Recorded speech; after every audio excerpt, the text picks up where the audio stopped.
네, 이제 민족말살 통치 시기에 이루어졌었던 경제수탈 내용을 한번 보도록 합시다. 정말 내용이 많아요. 병참기지화 정책이에요.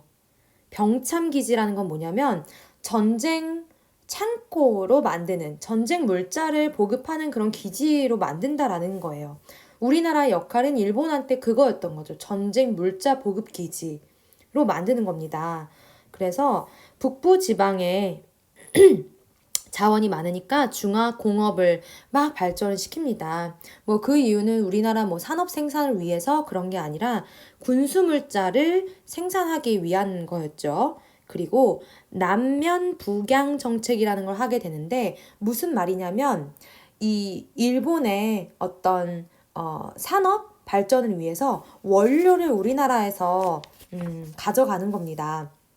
남쪽에서는 면, 목화를 재배하도록 하고 북쪽에서는 양을 기르도록 한 거예요. 그래서 우리나라에서 원료를 값싸게 공급해다가 일본의 방직 산업에, 옷을 만드는 산업에 도움이 되게 하려고 했었던 거예요. 네. 그래서 뭐 산업이 뭐 발전했다라고 해도 의도가 이렇게 병참 기지로 만들려고 했었다라는 거죠. 뭐 북부 지방에, 우리나라 북한 지방에 중화공업 공장들이 많이 설립이 되면서 광복 후에도 그 지역 간의 어떤 불균형도 일어나게 되었다라고 하고요. 그리고 두 번째, 전시동원 체제를 한번 보도록 할게요.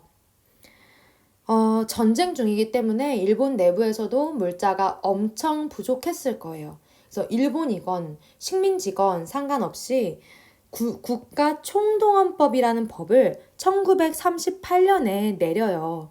바로 중일전쟁 다음 해예요. 그러니까 전쟁 규모를 이제 크게 하면서 모든 물자를 다 동원할 수밖에 없었던 거죠. 국가 총동원법의 내용을 한번 볼까요? 네, 국가 총동원법이란 이것도 우리 288쪽에 나와 있습니다. 전시의 국방의 목적을 달성하기 위해 국가의 전력을 가장 유효하게 발휘하도록 인적 및 물적 자원, 그러니까 사람이건 물건이건 다 통제하는 거예요. 정부가 필요하다면 다 징발할 수 있는 거고요. 사람도 끌어다 쓸 수 있는 거예요. 이건 일본이건 조선이건 상관없었어요. 그래서 일본 내부에서도 힘든 사람들이 참 많았을 거예요. 그래서 어떤 자원들을 동원하는지 한번 봅시다. 강제징용. 징용은 강제로 노동을 시키는 거예요. 뭐 우리 선생님이 그 일본 제품 불매 운동에 대한 챕플을 너희들한테 챕플 시간에 이렇게 설명하면서 많이 자세하게 예를 들었을 거예요. 강제징용에 대한 어떤 재판 문제부터 해서 이렇게 확산이 됐던 거. 네, 그리고 학도 지원병. 학생들도 지원병이라는 명목 하에 징병인 거죠. 너희 같은 그런 나이대에 그 징병. 이제 병사로 강제로 징집하는 겁니다. 그리고 너무너무 많이 들어봤을 일본군 위안부 문제예요. 이 일본군 위안부는 그 일본 군대를 따라서 이제 강제적인 성노예를 이제 강요받았던 그런 여성들을 이야기합니다. 근데 일본은 이 문제에 대해서 그 일본의 정부의 어떤 지시 아래 이루어진 게 아니다. 혹은 실체가 없었다. 뭐 라는 식으로 계속 이 사실을 직시하지 않았었죠.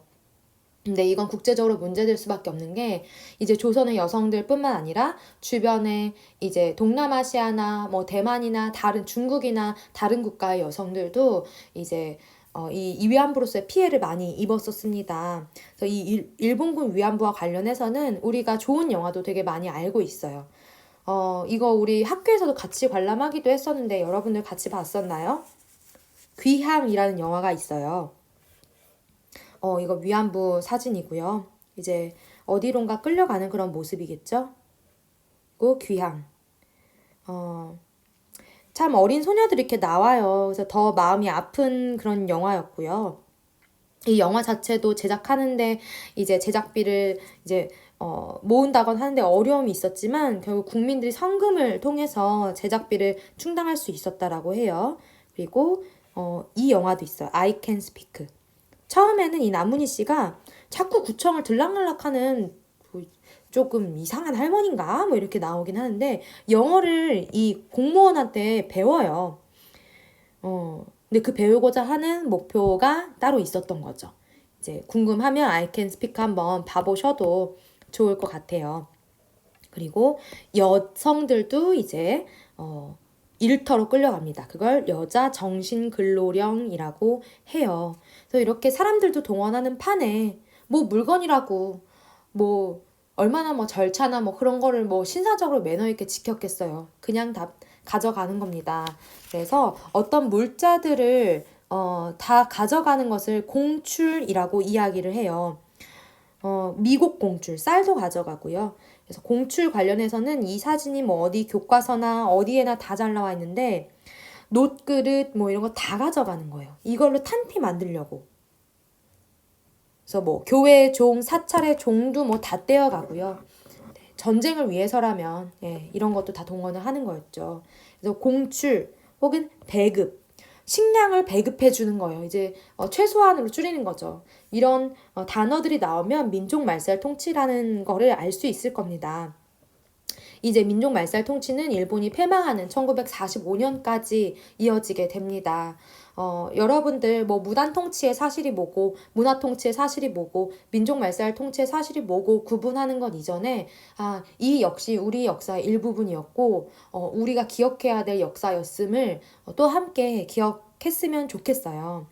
네. 이렇게 오늘까지 일본의 식민 통치를 나눠서 봤는데 내일부터는 이렇게 우리의 저항에 대해서 하나씩 배워볼 겁니다. 그래서 여러분들 기대해 주고요. 선생님이 링크한 영상 어린 시절의 맹세도 함께 잘 보면서 마음에 잘 담아두기 바래요. 수고했습니다.